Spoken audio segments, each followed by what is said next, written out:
Spoiler alert, do not proceed if you have not watched the series premiere of Paramount Plus' 1923. Did 1923 just hint at a major Dutton death?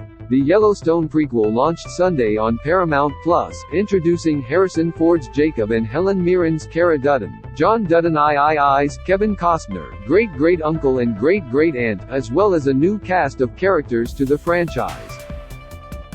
But one of the main members of the Dutton family may not be long for this world. Narrated by the late Elsa, 1883's Isabel May, who died in the 1883 finale after being shot by an arrow, the prequel issues a tragic warning for this generation of the Dutton clan, hinting that one of her two surviving brothers will die before the series is over. "My father had 3 children," Elsa says in voiceover early in the episode, referring to herself and her siblings, John Sr., James Badge Dale, and Spencer, Brandon Sklenner. Their parents are James and Margaret Dutton, who were played by Tim McGraw and Faith Hill in 1883. Closing parenthesis. Only one would live to see their own children grow. Only one would carry the fate of this family through the Depression and every other hell the 20th century hurled at them. The ominous tease raises a lot of questions for 1923 over which of Elsa's brothers, who were raised by Jacob like his own children after he found a widowed Margaret frozen to death, will be the one to perish and the circumstances that lead to his eventual death. In the first episode, there are barely any hints as to whether it's John, who spends much of the episode serving as Jacob's right-hand man, or Spencer, a World War I vet who left home some years ago and is in Nairobi hunting the wildlife that's been terrorizing various camps.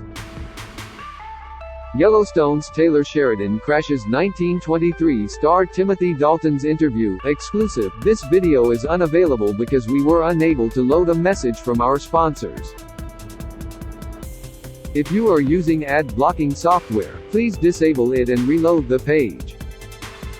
Yellowstone's Taylor Sheridan crashes 1923 star Timothy Dalton's interview, exclusive. Because the first episode ends on a shocking cliffhanger, a wild leopard unexpectedly pounces on Spencer during one of his midnight stakeouts, it's natural for one to think that he is the Dutton brother whose mortality clock may be ticking. Considering the story is just beginning, we're not 100% sold yet. While this 1923 mystery will be one to track as the Yellowstone prequel carries on, the premiere episode sets the table for what's to come. Jacob and Cara Dutton. As Elsa narrates, Jacob and Cara came into the picture after the death of her father, James.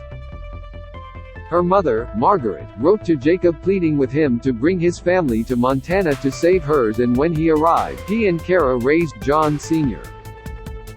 and Spencer as their own after finding their mother frozen to death. Jacob took James' dream and turned Yellowstone Ranch into an empire, but then, as Elsa warns, the empire crumbled. In present-day 1923, Jacob discovers cattle and sheep are dying and they don't know what's killing them. At a local hearing in the city center, an Irish rancher and sheep herder Banner Creighton, Jerome Flynn, expresses his suspicions over what's killing his sheep, and he and Jacob, who also holds office as a commissioner, have a tense exchange in the town hall. Outside, Banner confronts Jacob over the livelihood of his stock and it's clear he's going to be a problem. While Jacob and his men prepare to drive their cattle up the mountain so they can survive the summer, Cara attempts to busy herself as she worries over whether her husband will come home safely.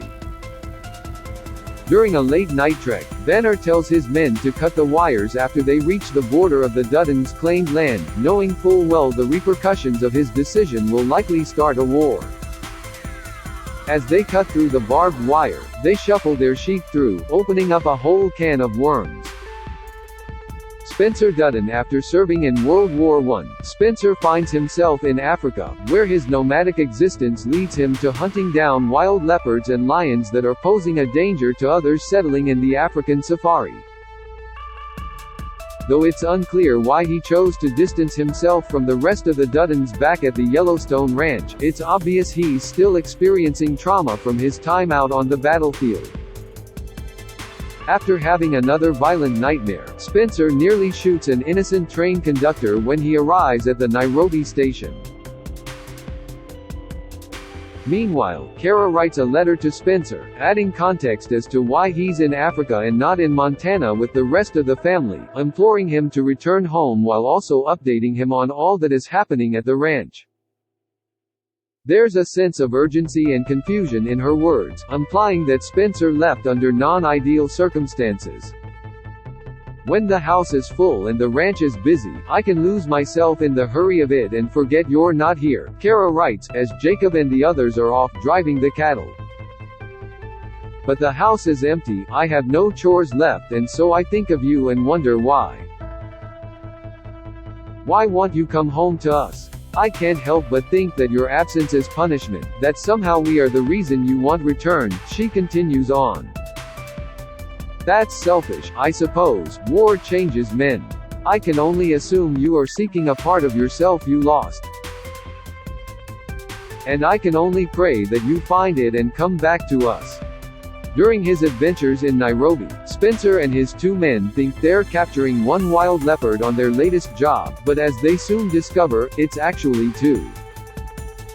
After a married woman openly flirts with Spencer at dinner hours earlier, Spencer sees her leave her tent late in the evening to relieve herself. After taking his eyes off her for a few seconds, he notices she's gone. One of the leopards silently attacked her in those few seconds, as Spencer would discover moments later, discovering her bloodied, lifeless body on the ground after shooting the leopard dead. But Spencer has no time to rest as those seconds turn out to vital, as he's warned about a second leopard with no time to spare. By the time he learns the information, it's too late, as he turns around only to be met with the leopard attacking him.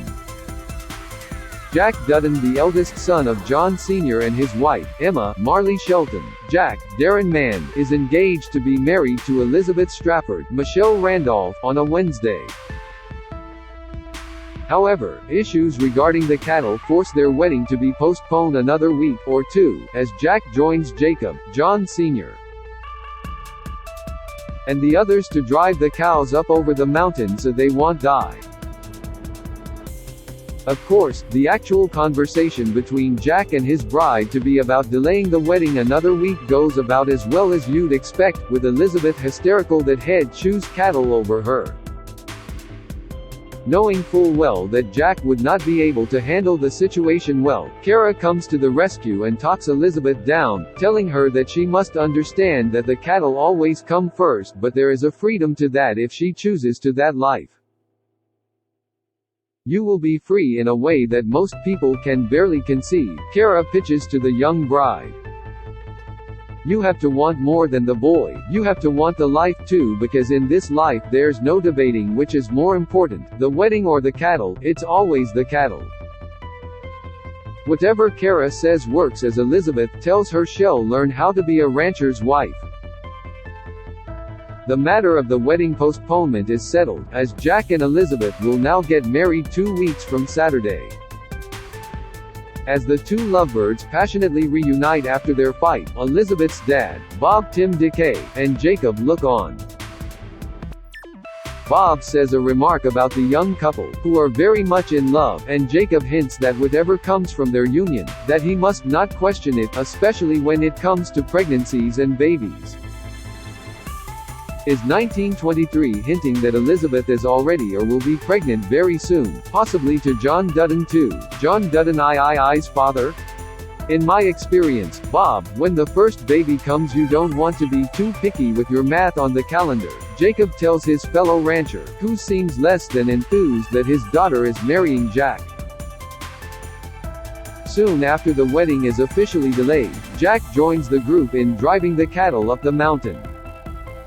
Not long after they embark on their weeks-long trek, Jack faces his first big test when he discovers Banner Creighton's herd of sheep have crossed into their territory. Tiana and Sister Mary elsewhere, Tiana, Amina Nieves, a young woman attending a residential boarding school for Native Americans, suffers abuse at the hands of Sister Mary, Jennifer L., and later, headmaster Father Renaud, Sebastian Roche. The excruciating moment comes after she fails to correctly answer a question asked by Sister Mary in the classroom and talks back at her, prompting the sister to continuously beat Tiana's hands raw. Tiana reaches her limit, punching Sister Mary multiple times before she and Sister Mary are brought to Father Renaud's office. At first, it appears Father Renaud is on Tiana's side, punishing the nun by beating her hands red with a wooden paddle. And when Tiana pleads with him to have mercy on Sister Mary, he warns her with a menacing look not to undermine her, and him, ever again. I understand your desire to lash out at a sister who lacks compassion, but you lash out, all will lash out, he threatens, before asking her to face the bookshelves for her own form of punishment as he prepares to punish her too. I have compassion for you, my child, I do. I have compassion, but I have no mercy. Father Renaud proceeds to hit her with the wooden paddle multiple times, her piercing screams of pain echoing through the hallway. Later at the bath, the severity of Tiana's injuries are revealed, and it's devastating to see her in pain as she tries to clean herself. When Sister Mary approaches her during inspection, blood trickles down Tiana's legs from the rawness of Father Renaud's beatings. The sister and Tiana are at a mutual understanding now, that they both need to steer clear of his office. At bedtime, Tiana shows a friend the scarring that's starting to show on her legs from her punishment, and she says she plans to put honey and cedar sap to hopefully help with the scarring, as no man will want to marry her if he sees the extent of her injuries. Tiana, though, has her eye on the big picture, wondering why they haven't received any letters from friends or family, suggesting that they never made it home to write them. Her goal now is clear: get out before it's too late. New episodes of 1923 drop Sundays on Paramount+. Paramount Network will have a special airing of the 1923 premiere on Sunday, Dec. 18 following Yellowstone. The second episode will air January 1st on the network after the Yellowstone mid-season finale. Yellowstone's Taylor Sheridan crashes 1923 star Timothy Dalton's interview. Exclusive. This video is unavailable because we were unable to load a message from our sponsors. If you are using ad blocking software, please disable it.